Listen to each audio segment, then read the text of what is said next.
जय हिंद बच्चों, कैसे हो? उम्मीद करते हैं आप लोग अच्छे होंगे। प्यारे बच्चों, आज का क्लास लेकर फिर आप सबके बीच उपस्थित हो गए हैं। आज के क्लास में हम लोग अध्ययन करने वाले हैं बाह्य जननांग। अब ये जो बाह्य जननांग होता है, इन्हें हम लोग अलग अलग नामों से जानते हैं। इनका नाम क्या होता है उसे भी थोड़ी देर बाद समझते हैं। उससे पहले मेरे देश के अच्छे बच्चे, आप लोग हेडिंग कर लीजिए, आप लोग मुस्कुराते हुए हेडिंग कर लीजिए बाह्य जननांग। बाह्य जननांग से पहले, इस क्लास से पहले योनि का क्लास लग चुका है। यदि आप लोगों ने वो क्लास नहीं देखा है तो चैनल के प्लेलिस्ट में जाके वहां से आप क्लास आसानी से देख सकते हैं। तो मुस्कुराते हुए हेडिंग कर लीजिए बाह्य जननांग, क्योंकि आज के क्लास में हम लोग अध्ययन करने वाले हैं बाह्य जननांग। अब ये जो बाह्य जननांग होता है, इसे कुछ अध्यापक बाह्य जननेंद्रित के नाम से पुकारते हैं। बाह्य जननेंद्रित, इसे भग भी कहा जाता है। तो भग कहें, बाह्य जननेंद्रित कहें, बाह्य जननांग कहें, तो मेरे देश के नौजवान घबराइएगा नहीं, बात एक ही है। अब ये जो भग होता है, भग के अंतर्गत कई पार्ट आते हैं। जैसे जो भग है, भग में सबसे पहले आ जाएगा जघन शैल। जघन शैल, जघन शैल, जघन शैल का दूसरा नाम जघन उत्थान होता है। जघन उत्थान क्या हो जाएगा मेरे देश के अच्छे बच्चे? जघन उत्थान हो जाएगा। जघन शैल के बाद दीर्घ ओष्ठ आ जाएगा। दीर्घ ओष्ठ, दीर्घ ओष्ठ को बृहद भगोष्ठ भी कहते हैं। अलग अलग अध्यापक आपको अलग अलग नामों से पढ़ाएंगे, इसलिए आपको दोनों नाम बता दिया जा रहा है ताकि आपके मन में किसी प्रकार का कोई संशय ना उठे, किसी प्रकार का कोई डाउट ना रहे। इसी वजह से आपको जितने भी इसके नाम हैं सभी नाम बता दिए जा रहे हैं। दीर्घ ओष्ठ के बाद लघु ओष्ठ आ जाएगा। क्या आएगा? तो लघु ओष्ठ आएगा मेरे देश के अच्छे बच्चे। लघु ओष्ठ का जो दूसरा नाम होता है उसे हम लोग लघु भगोष्ठ कहते हैं। क्या कहते हैं? लघु भगोष्ठ कहते हैं। लिख लीजिए लघु भगोष्ठ। लघु ओष्ठ के बाद क्या आ जाएगा? प्रकोष्ठ। प्रकोष्ठ, प्रकोष्ठ, प्रकोष्ठ के बाद क्या आ जाएगा? भगसेफ। भगसेफ, भगसेफ, यानी जो भग होता है उसके अंतर्गत जघन शैल या जघन उत्थान, दीर्घ ओष्ठ या बृहद ओष्ठ, लघु ओष्ठ, लघु भगोष्ठ, इसके अलावा प्रकोष्ठ, भगसेफ ये आते हैं। अब ये पाए कहा जाते हैं। तो बाह्य जननांग की संरचना बना के आपको इन सब भागों से अवगत कराते हैं। इन सब भागों को दिखा देते हैं कि जो मादा भाग में ये सब जो भाग होते हैं, जो बाह्य जननांग मादाओं में पाया जाता है, वो किस प्रकार से दिखता है और ये कहां पाए जाते हैं। तो मुस्कुराते हुए इसकी पहले संरचना आप लोग साथ साथ बनाते रहिएगा।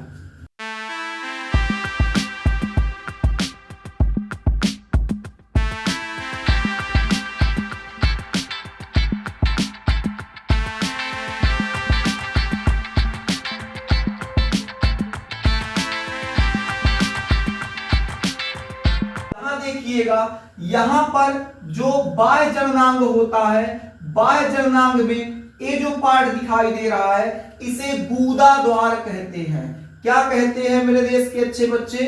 तो गूदा द्वार। गूदा द्वार। अब ये जो गूदा द्वार होता है इसका कार्य क्या होता है? हालांकि गूदा द्वार बाह्य जननांग के अंतर्गत नहीं आता है, फिर भी आपको बता दिया जा रहा है। ये जो गूदा द्वार होता है बाह्य जननांग के ठीक नीचे स्थित होता है। इसका काम होता है मल त्यागना, यानी जो गूदा द्वार होता है इसका कार्य क्या होता है, तो इसका कार्य होता है मल त्यागना, मल त्यागना। तो इसके ठीक नीचे क्या पाया जाएगा, गूदा द्वार पाया जाएगा, जिसका काम होगा मल को त्यागना। गूदा द्वार के ठीक ऊपर जो बाह्य जननांग होता है, बाह्य जननांग में सबसे बाहरी जो परत होगा, इस सबसे बाहरी परत को हम लोग क्या कहेंगे, सबसे बाहरी परत को मेरे देश के अच्छे बच्चे हम लोग दीर्घ ओष्ठ कहेंगे। ये जो सबसे बाहरी परत है इसे हम लोग दीर्घ ओष्ठ कहेंगे। क्या कहेंगे, दीर्घ ओष्ठ कहेंगे मेरे देश के अच्छे बच्चे। क्या कहेंगे, दीर्घ ओष्ठ कहेंगे। ये जो दीर्घ ओष्ठ होता है, ये जो दीर्घ ओष्ठ होता है, ये क्या होता है, एक खड़े भंज होते हैं, मोटे त्वचा के बने हुए खड़े भंज होते हैं। दो होते हैं, एक इस तरफ एक इस तरफ, कुछ इस प्रकार से होता है। एक मोटे त्वचा का बना हुआ इधर और एक मोटे त्वचा का बना हुआ इधर भाग होता है। इस प्रकार की जो संरचना होती है उसे हम लोग क्या कहते हैं, दीर्घ ओष्ठ। यानी जो दीर्घ ओष्ठ होता है ये क्या होता है, दो परतों से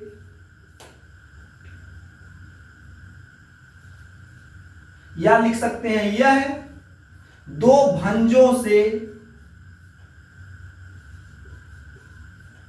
बनी संरचना होती है।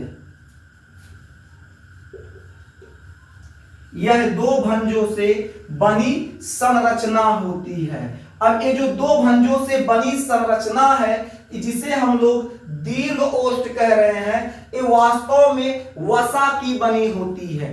किसकी बनी होगी, तो वसा की बनी होती है। यही नीचे लिख देते हैं, किसकी बनी होती है, वसा की बनी होती है।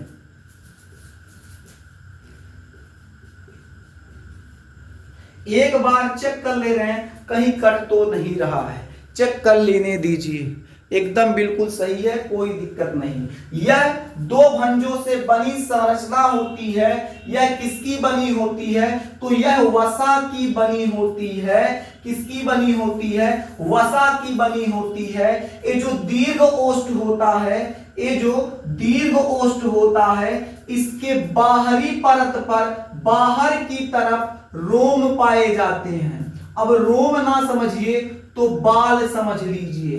इसके बाहरी परत पर या बाहरी त्वचा पर क्या पाए जाते हैं, बाल पाए जाते हैं। तो बाह्य भाग में क्या पाया जाएगा, बाह्य तल लिख लो, भाग लिख लो, परत लिख लो, कुछ भी लिख लो, क्या पाए जाएंगे, बाल उपस्थित होते हैं। क्या पाए जाते हैं, बाल उपस्थित होते हैं। तो इतनी बातें समझ में आ गई। यानी ये जो बाहर के तरफ होता है इसे हम लोग दीर्घ ओष्ठ कहते हैं। दीर्घ ओष्ठ के बाहर के तरफ बाल पाया जाता है। यह दो परतों से बनी संरचना होती है, वो भी जो दोनों परत होंगी मोटी लेयर होंगी। इसके अलावा वसा की बनी होती है, मतलब इसके अंदर वसा भरा होता है। क्या मेरे देश के नौजवान इतनी बातें आपको समझ में आ गई? अगर आ गई हो तो कमेंट में अपना विचार जरूर बताते रहिएगा। आपका एक कमेंट हमें उत्साहित करता है कि आपको और बेहतर पढ़ाया जाए। वीडियो को लाइक और अपने मित्रों के पास शेयर जरूर करते रहिएगा ताकि आपके साथ साथ आपके मित्र का भी भला हो सके। नोट्स बनाते रहिएगा, माता पिता की बातों को मानते रहिएगा, क्योंकि आपके माता पिता ही हैं जो आपके बेहतर शिक्षा के लिए सर्वाधिक परेशान रहते हैं। माता पिता के बाद आपके लिए दुनिया में माता पिता से ज्यादा कोई नहीं सोच सकता। अपने माँ बाप का सम्मान कीजिए, माता पिता से रुष्ट ना होइए। हम देखते हैं बच्चे अक्सर क्या होता है, थोड़ी थोड़ी बातों पर अगर पिता डांट दे तो बच्चे नाराज हो जाते हैं। नाराज नहीं होना मेरे देश के अच्छे बच्चे, एक गंदा आदत होता है। पिता से नाराजगी मतलब खुद को बर्बाद करना। आपके लिए 2 लाइन है, कहिए तो सुना दे। बताइए सुना दे? बिल्कुल सुना देते हैं, तो ध्यान से सुनिएगा। सही गलत का फर्क तुम्हें कौन बताएगा? ध्यान से समझिएगा मेरे देश के अच्छे बच्चे, बिल्कुल ध्यान से। ये केवल और केवल आपके लिए है, केवल और केवल किसके लिए है? आपके लिए। सही गलत का फर्क तुम्हें कौन बताएगा? समाज में बात करना तुम्हें कौन सिखाएगा? सही गलत का फर्क तुम्हें कौन बताएगा? समाज में बात करना तुम्हें कौन सिखाएगा? पिता की बातों से नाराज होते हो, पिता की बातों से नाराज होते हो, रास्ता भटक जाओगे, रास्ता कौन दिखाएगा? तो आपके माता पिता ही होते हैं बालक, जो आपके लिए इतना चिंतित होते हैं।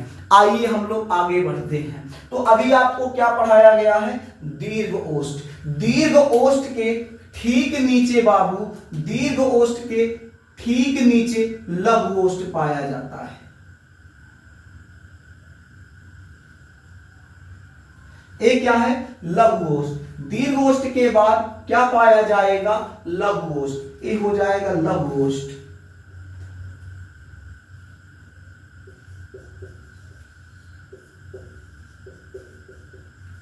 अब ये जो लघु ओष्ठ होता है, ये दीर्घ ओष्ठ के ठीक नीचे पाया जाता है। ये भी 2 परतीय संरचना होती है। दीर्घ ओष्ठ के ये नीचे पाया जाता है, वो भी क्या होती है? ये जो होती है 2 परतीय संरचना होती है। बातों को आप लोग साथ साथ नोट करते चलिएगा। यानी जो लघु ओष्ठ होता है वो भी दीर्घ ओष्ठ के नीचे पाया जाता है। दीर्घ ओष्ठ के नीचे पाया जाता है, नीचे पाया जाता है। कहां पाया जाता है? दीर्घ ओष्ठ के नीचे पाया जाता है। देखिए इस जो आपका लघु ओष्ठ होता है, ये क्या होता है? जो लघु ओष्ठ होता है ये द्विपरतीय संरचना होता है। परतीय संरचना होता है। ये जो द्विपरतीय संरचना है, इसमें क्या होता है? रोम यानी बाल उपस्थित नहीं होते हैं। जो बाल होता है वो उपस्थित नहीं होता है मेरे देश के अच्छे बच्चे। इस परत पर बाल उपस्थित नहीं होता है। इसके अलावा इस परत में, इस लेयर में, यानी जो लघु ओष्ठ होता है, लघु ओष्ठ में जो तेल ग्रंथियां होती हैं उनकी अधिकता होती है।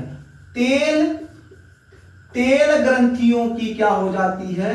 जो तेल ग्रंथियां होती हैं उनकी क्या हो जाती है? अधिकता होती है। अधिकता क्या होती है? उनकी अधिकता होती है। इसमें इसके अंतर्गत जो ये आपका लघु ओष्ठ होता है, लघु ओष्ठ में श्वेत ग्रंथियों की मात्रा कम होती है। जबकि अगर हम लोग दीर्घ ओष्ठ की बात करें तो दीर्घ ओष्ठ में क्या होता है मेरे देश के अच्छे बच्चे? जो दीर्घ ओष्ठ होता है उसमें भरपूर मात्रा में वसा पाया जाता है, तेल ग्रंथियां पाई जाती हैं, श्वेत ग्रंथियां भी भरपूर मात्रा में पाया जाता है। जबकि ये जो लघु ओष्ठ होता है, लघु ओष्ठ में केवल और केवल तेल ग्रंथियों की अधिकता होती है, बल्कि जो श्वेत ग्रंथियां होती हैं वो कम होती हैं। श्वेत ग्रंथियां क्या होती हैं? वो कम होती हैं। अब दीर्घ ओष्ठ के बाद क्या आता है? माफ कीजिएगा, लघु ओष्ठ के बाद क्या आता है? प्रकोष्ठ। यानी लघु ओष्ठ के अंदर का जो भाग होगा, लघु ओष्ठ के अंदर का जो भाग होगा उसे हम लोग प्रकोष्ठ कहेंगे। उसे हम लोग क्या कहेंगे? प्रकोष्ठ। क्योंकि प्रकोष्ठ के अंदर आपका क्या पाया जाता है? जो प्रकोष्ठ होता है, प्रकोष्ठ के अंदर योनि पाया जाता है। क्या पाया जाता है? योनि। यहां पर योनि पाया जाएगा, इसे हम लोग क्या कहेंगे? योनि।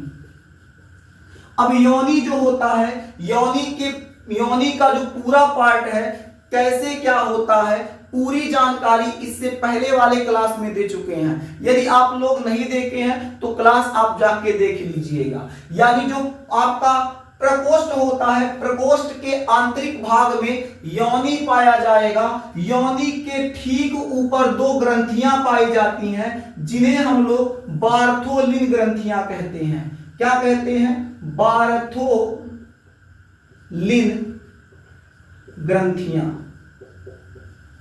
क्या कहा जाता है मेरे देश के अच्छे बच्चे? तो बार्थोलिन ग्रंथियां कहा जाता है। ऊपर की तरफ यहां देखिएगा, ये जो ऊपर की भाग होता है, यहां पर ऊपर के भाग में क्या होता है? पेशाब की नलिका होती है जिसे हम लोग मूत्र मार्ग कहते हैं। क्या कहते हैं? मूत्र मार्ग। मूत्र मार्ग से जो मादा होगी वो मूत्र त्यागेगी। मूत्र मार्ग से मादा क्या त्यागेगी? मूत्र मार्ग। मूत्र मार्ग से निकलेगा मूत्र, निकलेगा पेशाब बाहर आएगा। यानी अभी तक आप लोगों ने क्या समझा? जो प्रकोष्ठ होता है, प्रकोष्ठ के आंतरिक भाग में योनि पाया जाता है। योनि के ठीक ऊपर बार्थोलिन ग्रंथियां पाई जाती हैं। और थोड़ा ऊपर बढ़ेंगे तो एक छिद्र पाया जाएगा, एक पाइप ऐसे निकला हुआ होगा आंतरिक भाग से, जिसे हम लोग मूत्र मार्ग कहेंगे। मूत्र मार्ग का काम क्या होता है? मूत्र यानी पेशाब को बाहर निकालना। इतना बात समझ में आ गया मेरे देश के अच्छे बच्चे। अब समझते हैं भगसेफ क्या होता है। अब हम लोग क्या समझेंगे? भगसेफ क्या होता है, बहुत ध्यान से समझिएगा। जहां पर लघु ओष्ठ यहां संयुक्त होता है, जुड़ा हुआ होता है, उस भाग में नर के शिश्न के आकार की एक संरचना पाया जाता है जिसे हम लोग क्या कहते हैं? जिसे हम लोग भगसेफ कहते हैं। क्या कहते हैं? भगसेफ कहते हैं। यानी ये जो भगसेफ होता है ये किस प्रकार का होता है? तो नर के शिश्न के आकार का होता है। किस आकार का होता है?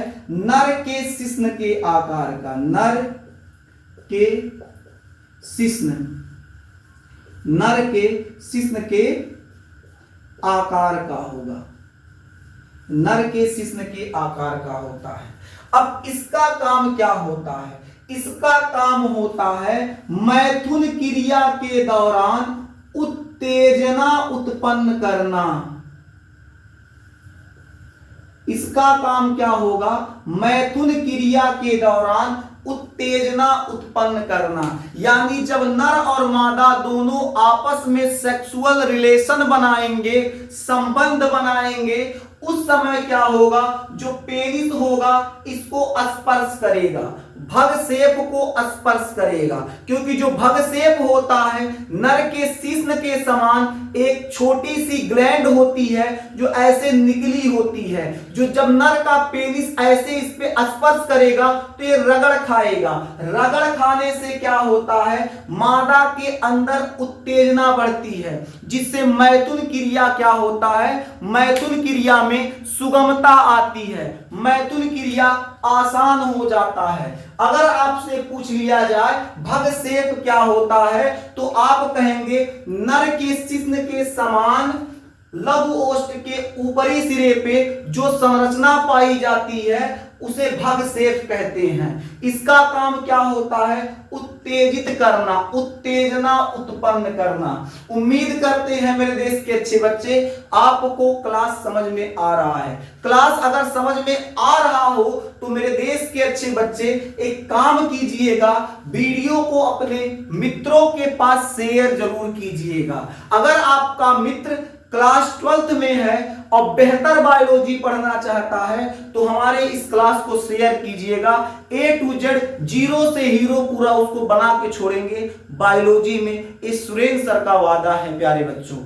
ठीक है, आगे बढ़ते हैं। ऊपर का ये जो भाग है इस भाग को हम लोग जघन शैल कहेंगे। क्या कहेंगे? जघन शैल। अब जघन शैल कह लीजिए या जघन उत्थान कह लीजिए, बात एक ही है।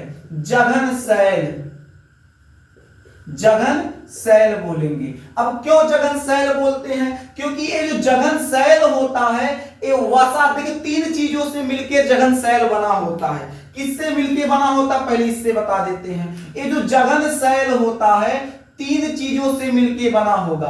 किससे मिलके बना होगा? तो पहला हो जाएगा त्वचा, त्वचा। इसके अलावा त्वचा के अलावा किससे मिलके बना होगा? त्वचा के अलावा रोम यानी बाल,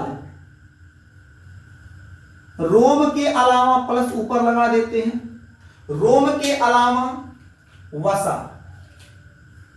किससे? वसा।